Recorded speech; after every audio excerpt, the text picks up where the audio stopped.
دو performance ادا کر چکے تھے، تیسری پرفارمنس کا جب وقت آیا تو خون کی الٹیاں اگلنے لگے طارق ٹیڈی صاحب۔ ناظرین، انا للہ و انا الیہ راجعون۔ طارق ٹیڈی کے ساتھ بھی اس وقت موجود تھا ڈرامے میں، تو ان کی ایک دم اچانک ہی طبیعت خراب ہوئی ہے، الٹیاں خون کی شروع ہوئی ہے۔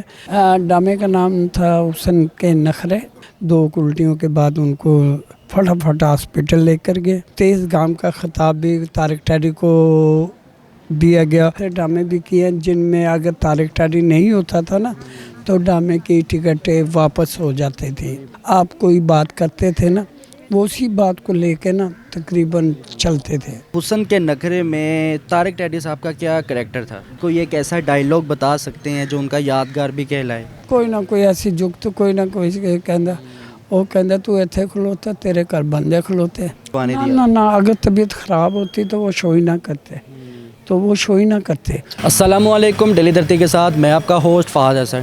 ناظرین، انا للہ و انا الیہ راجعون۔ جیسا کہ ناظرین آپ لوگ جانتے ہیں کہ سوشل میڈیا پہ ایک خبر گردش کر رہی ہے کہ طارق ٹیڈی، دا لیجنڈ کامیڈین طارق ٹیڈی صاحب اس دنیا سے رخصت فرما گئے ہیں، انتقال فرما گئے ہیں۔ اس وقت ہمارے ساتھ ایک ایسے سٹیج آرٹسٹ موجود ہے جنہوں نے 25 سے 30 سال طارق ٹیڈی صاحب کے ساتھ کام کیا۔ جس وقت طارق ٹیڈی صاحب کی طبیعت خراب ہوئی تھی، خون کی الٹیاں اگلنے لگے، تب یہ ان کے ساتھ تھے اور موجود تھے۔ انہوں نے اپنی آنکھوں سے یہ منظر دیکھا کہ جس طرح سے وہ خون کی الٹیاں کر رہے تھے۔ السلام علیکم جی۔ وعلیکم السلام جی، میرا نام یونس گل ہے اور میرا تعلق ملتان سے، اور میں تقریباً اسد اللہ سے سب فنکاروں کے ساتھ کام کر رہا ہوں، اور طارق ٹیڈی کے ساتھ بھی اس وقت موجود تھا ڈرامے میں۔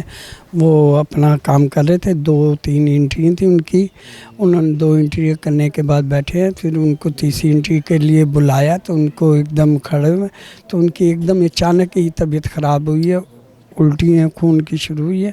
2 الٹیوں کے بعد ان کو فٹافٹ ہاسپٹل لے کر گئے۔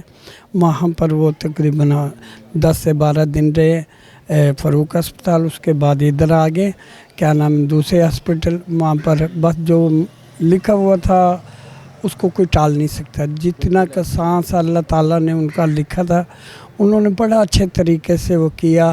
اور تیز گام کا گاڑی کا تیز گام ہوتی ہے نا، اس تیز گام کا خطاب بھی طارق ٹیڈی کو دیا گیا، اور سپیڈ بریکر کے حساب سے وہ کام کرتے تھے۔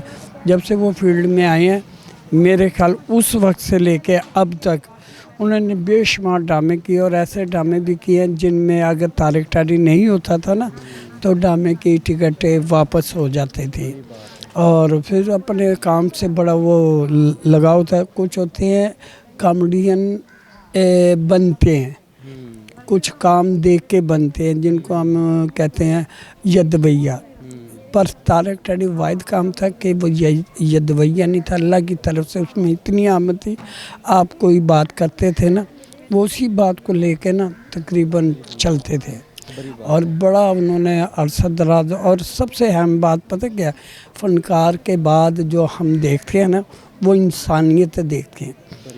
انسانیت ان کے اندر اتنی تھی کہ پورے پاکستان میں اگر کہیں بھی کوئی آرٹسٹ کا مسئلہ ہوتا تھا نا، خاص طور پولیس کا، کیونکہ ہم آرٹسٹ ایسے ہوتے ہیں نا دوسرے شہروں میں جائیں تو اکثر پولیس والے بھی رات کو تنگ کر دیتے کدھر وہ آ رہے، تو صرف ایک فون کرتے تھے طارق ٹیڈی صاحب کو، تو ان کے اتنے تعلقات تھے کہ وہ فون پہ ہی بیٹھ کے نا، اچھا فون کرنے والا پیچھے ہٹ جاتا تھا، وہ اتنی دیر تک کام وہ نہیں کرتے جب تک ان کا کام نہ ہو۔ بڑی بات ہے سر، مجھے یہ بتائیے گا جون سا ڈرامہ اس وقت سٹیج پہ ریکارڈ کیا جا رہا تھا یا لائیو پرفارمنس کی جا رہی تھی، کتنا ڈرامہ گزر گیا تھا جب ان کی طبیعت خراب ہوئی؟ ڈرامے کا نام تھا حسن کے نخرے، حسن دے نخرے، اور تقریباً وہ میرے خیال 1 گھنٹے کا ڈرامہ چل پڑا تھا، اور پبلک دیکھ رہی تھی۔ اچانک ہی ان کی طبیعت خراب ہوئی، اس کے بعد وہ طبیعت ایسی بگڑی ایسی۔ حسن کے نخرے، ہاں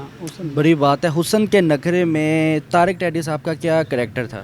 وہ ایک برادر کا رول کر رہے تھے آغا ماجد کے، اور وہ کیا نام ہے اپنا علی ناز اور ان سب کے ساتھ ہے نا، ایک مزاحیہ رول تھا بڑا اچھا، اور وہ رول بڑا اچھا پبلک لائک کر رہی تھی۔ 2 کریکٹر انہوں نے طبیعت خراب ہونے سے پہلے کیے، اس میں سے کوئی ایک ایسا ڈائیلاگ بتا سکتے ہیں جو ان کا یادگار بھی کہلائے؟